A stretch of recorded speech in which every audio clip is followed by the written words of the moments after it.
What's up, guys? That Really Gross Guy here. We are back, and today I want to talk about Devstream 136 because there was quite a bit of information in there, but the Devstream was over 2 hours long because they were celebrating a milestone for their Twitch channel. So if we want to see the actual information, the updates, content that's coming our way, then you'll either have to check out the overview or you'll have to sit through the Devstream and try to get all that content. Or you can continue to watch this video. And there's a few things. First of all, a new Warframe, a Deluxe Skin that we've seen before, but it's now much further along. And there's also some new enemy types that are coming into the game, and a boss fight that is going to be reworked. As far as I can tell, this is a current boss fight we have in the game, but some of you guys probably may not even know it exists or kind of forgot it even exists.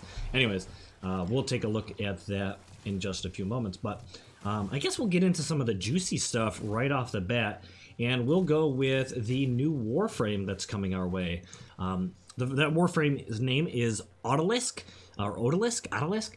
It's a female frame, tech-based frame, similar to the way Wobble is, you know, kind of a tech-based frame. But this one is a bit different and seems really cool. At least, you know, this is all subject to change, but seems pretty cool from what I've seen in the overview so far. And that has to do with her abilities, of course, because her abilities are what's going to make her interesting, not just her voluptuous, beautiful curves. But anyways, so abilities, she has the ability to throw, I believe, 3 different types of grenades. One is like a defensive grenade that allows for like a bubble or a shield of some sort. The other is like a damaging shrapnel type grenade, a CC type thing. Yeah, I mean, this creates an energy trench, gives you protective bubble when approached, or phantom grenades, shrapnel clouds with a proc of CC. Interesting. So her one ability, a little bit of variation, and like a explosive grenade she can toss. So seems cool. Next up is a big fracking gun. I don't know if that's supposed to be like avoiding a naughty word, but anyways, so it's basically like a turret that you can set up. That set is up for a certain duration, and it's going to target enemies in the vicinity, and it's going to do apparently like area damage. They're going to be like explosive rounds or something like that, and it's supposed to be pretty cool. I don't know. I think that sounds pretty neat. Like something that, you know, you can toss out there, and I don't want to say set it and forget it because it does only have a duration, but it sounds interesting. I'm definitely willing to try that out. But her third ability, Dispatcher, the subject change, is something that is going to allow her to dispense or create health orbs, ammo, or energy globes. Energy orbs. Anyways, any of the 3. I don't know if this is going to be toggleable between the 3 of them. Like, for instance, if you can toggle it so it only sends out health orbs, or if you can toggle it to only send out ammo or energy, or if it's going to send out all 3 at once. I'm not sure, but this is definitely a good support type deal for our frames, especially when you're setting yourself up with a team. You may have somebody that runs through ammo like crazy. You may have someone who utilizes their energy like crazy, or maybe you have, you know, a tanky frame that's just going to deal damage, but it's also going to need some health restores from time to time. Then this is a frame that'll be able to support that, and that seems really cool. So I'm excited about that. It's playing a little bit of a support role in the game that actually is able to replenish ammo and energy and health, I think is a good addition. It's definitely a good addition, especially when you get into some of the more difficult content. You're going to want to keep yourselves topped off, you know, so she'll be able to help out with that. And then her fourth ability is, I guess, the best way to kind of describe this is if you're familiar with Overwatch, the game made by Blizzard. Tracer has an ability to where she can basically project herself forwards and do whatever type of combat, shooting whatever she wants to do, or objective, you know, clearing whatever. But then she can actually, I guess you could say, rewind herself, but to restore herself to her previous, the point in which you cast the ability. So that is something similar to what Otto Liske is going to be able to do. She's going to be able to, what they call a temporal anchor. She's going to be able to anchor or save almost like a specific, I don't want to say setup, but a specific point in time that your frame was a certain way. You're going to be able to continue on past that point, shoot, take damage, do objectives maybe, and then be able to revert yourself back to the state you were in before with the same amount of health you had, the same amount of ammunition, I guess. I don't know if you'll be able to restart with the same amount of energy, because that would make it kind of broken, wouldn't it? If you could just use this ability over and over and over again just to restore your energy, probably broken. But anyways, your health and ammo pool, it does say energy on here. I'm not sure, but anyways, cast your abilities, do all that stuff, and then revert yourself back to your previous state. Seems pretty cool. She does have a passive ability, and this one seems a little bit hard to believe, and that says every fourth ability gets 100% extra power strength. I'm sure that is going to be subject to change, because 100% extra power strength for a frame like Mesa or Wisp or, I don't know, any other number of frames that have an awesome fourth ability. I don't know. I mean, cool. I would love to have some insane ultimate abilities for my Warframes, but I find it a little hard to believe. But I don't know. I'm curious to see what you guys think about this new frame. This sounds super cool. I don't know. I'm excited, but I am not expecting it to be as good as it sounds. Sometimes it's a good thing. Sometimes you have to lower your expectations so that when something comes out, you are you're actually over the moon happy because it's better than you thought it was going to be. So that's what I'm going to do. Anyways, little things in here like armor scaling is going to see a little bit of changes, such as bombards and whatnot. Their armor scales up very, very dramatically, which makes them very difficult to kill at very, very high levels. So that's something they're going to take a look at. It's going to be something that is an ongoing thing, but they do need to keep a look at certain enemies and their survivability, especially when you get into like endgame. So I don't know. Some people think that's the game is too easy. Some people think that the game is too difficult. We'll actually kind of look at a pie chart here in a little bit, which talks about some of the stuff from 2019, some of the stuff that people believe Warframe needs changed, or stuff that they liked or disliked, whatever. We'll talk about that in a little bit. But the Archwing rework also is going to have to come our way. I don't know how much of this is going to be the gameplay aspect of Archwing. I don't know, since we already had an Archwing rework, a year or two ago. So, actually 2 years. Wow, it's been a long time. Anyways, so that happened. But what they want to introduce, which they've talked about, I believe, since TennoCon, is the modular Archwing system, so that you can mix and match your Archwing parts to create your own Archwings. Kind of like we have kick guns and stuff like that, and Zaws at this point in time. They want to do that with Archwing, which I am welcome to.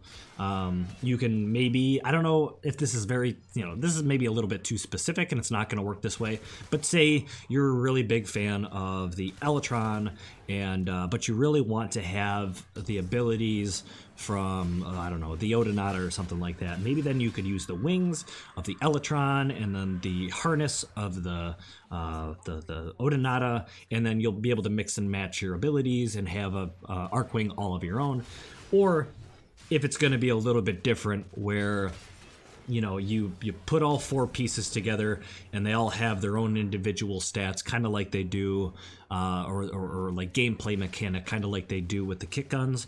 And then when you put it all together, it's going to be like, all right, you have this much status, this much this much that, and because of those thresholds, you're going to be more of a support Archwing, so you're going to get these abilities. Or is it going to be like I said, you'll be able to almost mix and match. Your wings will have the Electron ability, your harness will have the Odinata shield ability, and then your this will have that ability, and you put all those together and you'll get a hybrid of all three. I don't know. We have yet to find out, but I'm welcome to it. I'm not too crazy about Archwing in its current state. Railjack is kind of giving me those, I don't know, giving me that itch to kind of Archwing more and get more involved with Archwing. But right now I'm kind of just like, I'll deal with it as I need to do those upgrades to my Archwing as I progress through Empyrean. But anyways, Empyrean, the fully fleshed out Empyrean is a long ways off, so there's lots of time for that. But especially speaking of Empyrean, a Corpus Faction, which, well, the Corpus Faction is, already a thing, but we don't see it in Empyrean. But that is going to change. I don't want to say soon, but it's going to change, because at some point we will have Corpus enemies to fight using our Railjack and board their ships and take down, Corpus galleons or whatever they want to call them. We're going to be able to do that at some point as well. There are some designs here, but they're not all specifically tied to Railjack. But this is a good idea of some additions that are coming our way when the Corpus gets a little bit of an update. So it's pretty interesting. I'm pretty excited to be able to board and raid Corpus ships. And hey, like I said, one day, because Railjack is going to be like an open space type deal, we're going to have Infested. We're going to have, Oricans and towers and stuff. We're going to be able to fly to and around and board and all that stuff. Really interesting. Especially, like I said, the Infested seems really cool because we have some concept art for what may be, I don't want to call this an open world. I want to say this is like an infested planet. I don't know. What I want to say is this concept art is supposed to have, it's supposed to be a massive scale. You're supposed to be able to fly your Railjack around and through these infested masses. And I'm assuming you're going to be able to land on or Archwing through and around different portions of this giant infested mass to maybe complete missions, or maybe even like there will be like cavernous systems to this infested mass that you could enter and do a sabotage in or something like that. I'm not too sure, but the idea is these images are on a very, very big scale, and you're going to be able to take your Archwing in and around these infested masses. So that seems really, really cool. The last picture in particular makes me feel like this is a big enough scale to where you can land your ship on it and then go out and explore it, which sounds just really, really cool. I think that's where Railjack is eventually going to end up, is being able to fly to and from planets and land on them and then pursue missions that way. But anyways, this is just maybe a little bit of a hint at the steps we're taking in order to get to that point. But very, very cool, especially because I've been really excited to see some kind of open world infested style planet for a long time, and maybe this is a step in that direction. So very, very cool. All right, so we have the new deluxe skin for Ivara, which I've shown previously. It was shown at TennoCon. I've shown this on my TennoCon 6 deluxe skins we saw at TennoCon video. This is, in my opinion, a very, very cool looking skin. I was originally under the impression this was a Korra skin, but it was labeled at TennoCon as an Ivara skin, and it's just confirming now that it is in fact an Ivara skin. And I was caught a little off guard because it doesn't give me Ivara vibes, but I will admit that it does look very, very cool, and I am excited to get my hands on it to play around with it and get some cool fashion framing going on. But yeah, I was a little caught off guard. Definitely very cool. I definitely like it. and I'm wondering if maybe you guys are excited to get your hands on this as well. I'm a little confused that they are just released Ivara Prime. Excuse me, they just released Ivara Prime, and they're already going into the Deluxe Skin. Feel like that kind of is a little bit of a conflict of interest in terms of people spending money and using platinum and all that. Anyways, maybe you just want Ivara Prime for the statistical upgrades, and then you just are in love with this Deluxe Skin, and you'll get them both. But I feel like some people are gonna either go one or the other. They're gonna either buy Ivara Prime and leave the Deluxe Skin, or they're gonna buy the Deluxe Skin because it's enough of a visual upgrade that they're not gonna try for Ivara Prime for a while. I don't know. But anyways, very cool. Baruch augments coming our way. I won't go into that too much. There is, yeah, the boss fight, I guess, is the next major point we could make. So the boss fight, which, if you guys don't know, there are two almost mercenary-like assassin Grenier. Well, there are five. One is the Goostrog 3, which try to, you know, raid us and try to kill us every once in a while. Those guys, you know, they're not really a threat anymore, at least for most of us. But there's also two others named Sprague and Ventratel. I believe that is, if I'm completely off on this, let me know. But these are the two bosses you fight when you are doing a void sabotage. And I have specific sabotages because you either fight the Lynx or you fight these two, and they're guarding the key to the void, whatever. Anyways, you're going to fight these two, and they are, once upon a time, they were actually a threat. Now, they're very, very bad. They're very bad bosses to fight. They're not very good. Very easy to take down for most of us, and they're apparently going to get a rework. If I'm wrong, if these are totally different bosses, I apologize. You'll have to let me know. But I'm happy with that. I would actually like to see this expand beyond just them being guarding the key or whatever you want to say. I would like to see these guys be more mercenaries. I would even go as far as to say I would like to see these characters have their own galleon, have their own ship that you can eventually interact with or fight through Railjack. While these may be assassins that show up on missions and try to take you out, I would like to eventually be able to maybe go after these two, maybe to actually take our Railjack, fight through some of their private, you know, mercenary ships that are guarding the galleon, and then we eventually board the galleon, which have these two mercenaries on them, these two assassins, whatever you want to call them, and then we board them and fight them on their own ship, take the fight to them. I think that would be super, super cool. But anyways, I think that's where I'll leave that one. A last little tidbit of a MOA. There is a new MOA coming our way. It is going to be a melee-based MOA, so I'm assuming they're going to have to kind of look at the survivability of MOAs right now, because they can die pretty quickly. And if you're going to have a melee MOA, they're going to get up close and personal with some enemies, and I would like to see maybe a little more survivability for our MOAs. Just throwing that in there, because, you know, MOA problems when you have weak MOAs. Weak MOAs equal MOA problems. Anyways, that's it for the big, like, vast information of new content type stuff, the stuff that we know, especially have concept art of.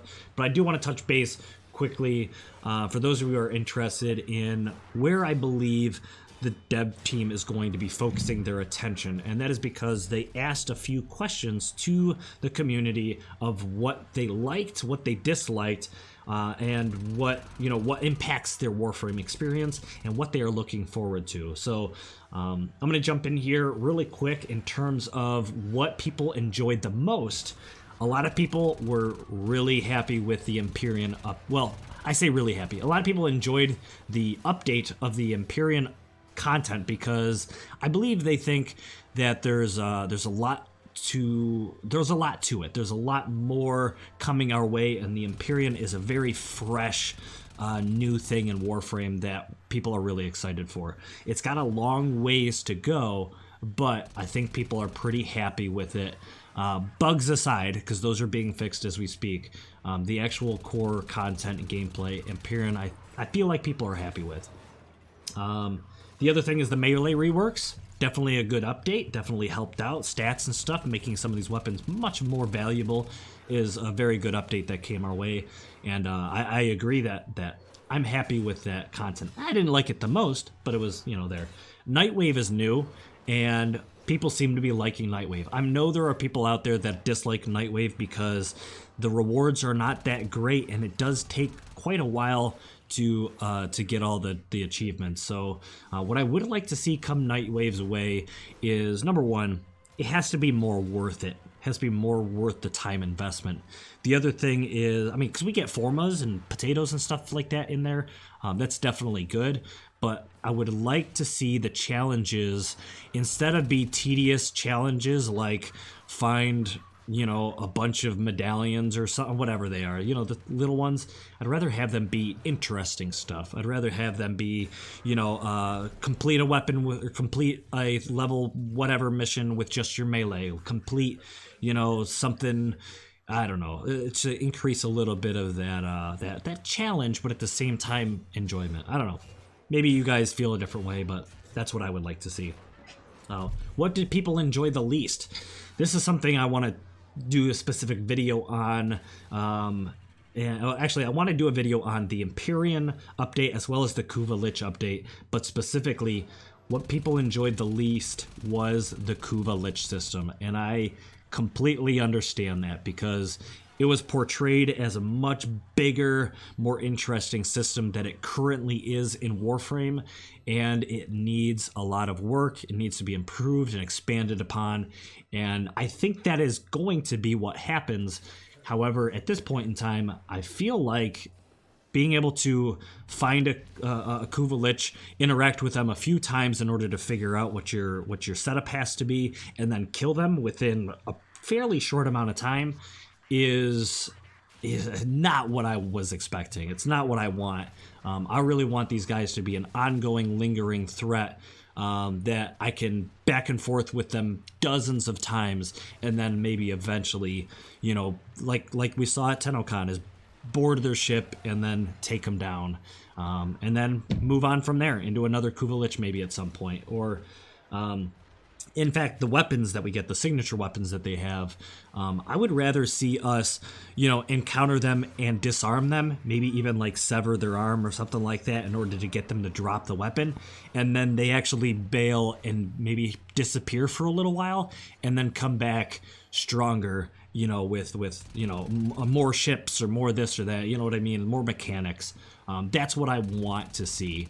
I guess I don't need to do a video now, but anyways, that video will be coming shortly. We'll dive into the Kuva Lich system in depth, but definitely need, and people agree that Kuva Lich system is not where they want it to be.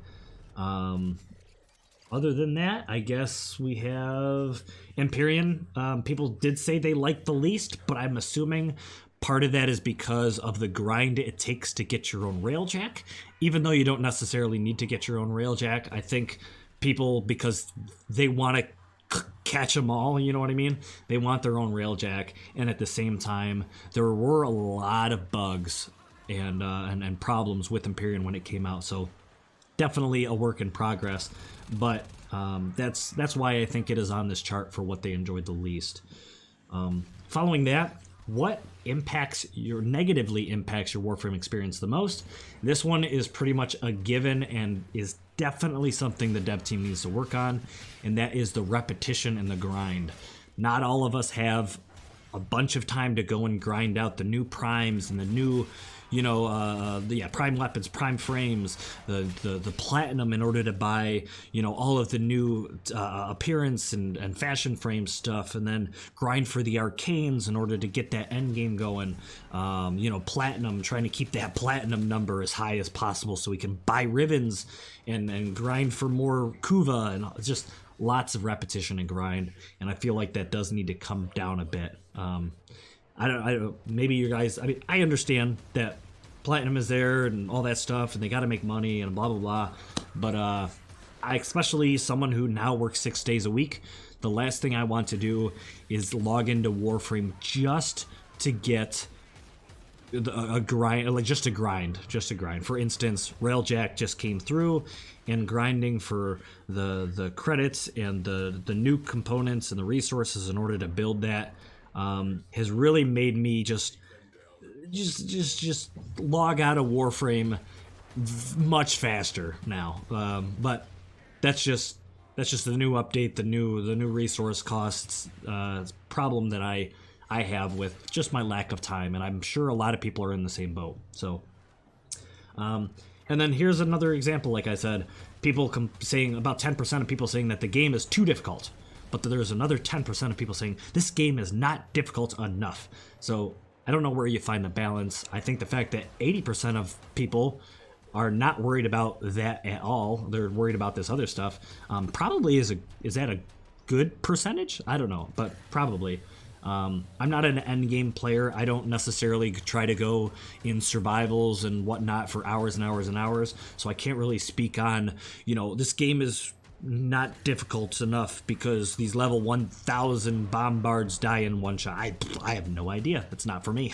So I look for ways to make the game difficult. For instance, playing without a heads-up display and playing without spending a single dollar, playing solo. All of that stuff makes the game significantly more difficult in that series I was doing, and I'm hoping to bring back here soon. But that made the game so much more fun. I really, really enjoyed it. So, and I guess the last thing to look at, well, there's technical bugs. We'll just say that the dev team is always going to be working on technical bugs and software problems. Hopefully they can chase that a little bit stronger than they have been, because I've heard of several things that have just been a problem for a very, very long time and haven't been fixed. But off the top of my head, I can't think of what those are, but I'm sure the forums, people point at the forums being like, they're just full of people talking about the issues that are still around, but I won't get into that because, it's not really my cup of tea. And then lastly, I think the biggest and one of the best questions on this, just because I'm looking forward to the future of Warframe, is what unreleased content are you most interested in? And people obviously are really hyped and excited for the new war, which is a given, and the Deviri Paradox, which, I'm super excited to see what that's all about. But the thing I want to point out the most is this is over 70% of the people that answer this question are excited about the new war and the Deviri Paradox. These are going to be very lore-intensive, cinematic-type quests.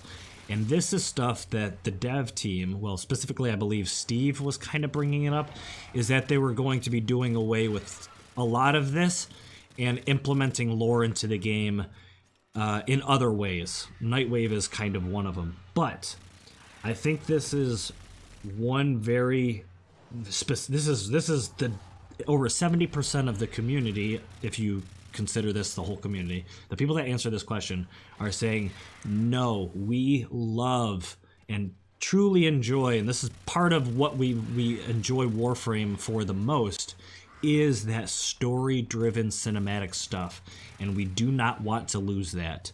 So that just, in my opinion, means that the devs cannot get rid of that content. The players like it too much, and hopefully that is going to be what they are focusing on in the upcoming, 2020. That's what they're going to be focusing on for a while, is getting us that fun, lore-driven, cinematic type stuff. We can't ignore the other stuff like the Railjack expansion and the Lich expansion. We can't ignore any of that, but that is something that the players hold dear, and the devs pretty much have to continue making that if they want to continue to be successful. So the other things on this list are, of course, like I just mentioned, the Railjack expansion, the Lich expansion, definitely going to be an ongoing thing, and needs a lot of work, but very excited about that. But I felt like this question was very important to take a look at because Warframe is kind of founded, and players keep coming back, not necessarily for the grind and the new weapons and the new frames, but because they are invested and they care about this world. They care about the Tenno-Orokin sentient struggles. They care about the fights between the factions, the Grineer and the Corpus, and the infested, problems that roam through all of that. What the Warframes are, and the Tenno, and the Tenno's involvement in all of this. And that's what people love and are logging back into Warframe to find out. So that's content that I hope continues to come our way, and I'm sure it is based on these questions. So that's gonna be it, though. That is everything pretty much that is going on right now, and yeah, Vauban needs a rework, says Scott. That's important information. Thank you guys so much for watching. I hope you guys enjoyed this video. I hope it wasn't too long, but I felt like there was some stuff we needed to talk about, and there was the content, that you guys can look forward to as well. Thank you so much for watching. I hope to see you guys again in the next video. Blow!